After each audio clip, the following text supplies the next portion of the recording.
Soomaali aynu iscafino waynu isdilay aynu iscafino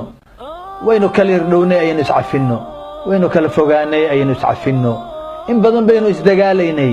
in badan baynu isdilaynay sanooyin fara badan ayaynu kala fogeyn bal ilaahi aynu ka fogeyn aynu iscafino walaalaynu nahay akhiran walaalaynu nahay walaala rixin baynu nahay walaala Soomaali ayaynu nahay walaala muslima ayaynu nahay aynu iscafino ogaadana qofka cafiska ku degdega la horeeya gacanta la horeeya ee cafiyo walaalkii waa ka ajir badan yahay ka kale aynu cafino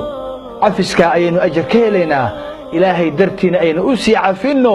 way ka sii weyn tahay dad baa dulmi la dhintay dad baa madlama la dhintay dad baa intay wax dhaceen wax dileen wax boobeen dhintay maanta xaqiiqadii bay hayaan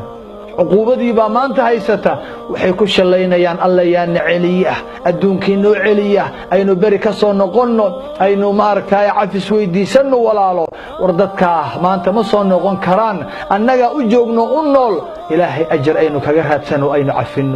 cafino inta dhimatay aynu cafino aynu dambi dhaaf u weydiino ilaahay ha cafiye ilaahay ha ka raali noqde raali ahaansha ilaahay aynu u weydiino annagayna anagu xiran tahay annagayna dhaceen annagayna dulmeen annagana cafin karna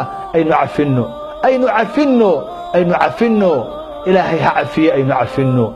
waad ogsoontihiin jannada waxa lagu galo ugu horeeya oo ugu weyn waa ugu fudud waa laabto la xaaro laabto wanaag laga buuxiyo laabto dadka xiqdiga iyo xasidka xumida looga saaro laabto aynu nadiifino ونظيفنا انت نول يا انت دمتي Soomaali Ramadan waa yimid aynu ku qaabilno aynu ku soo dhaweyno inaynu iscafino inteena nool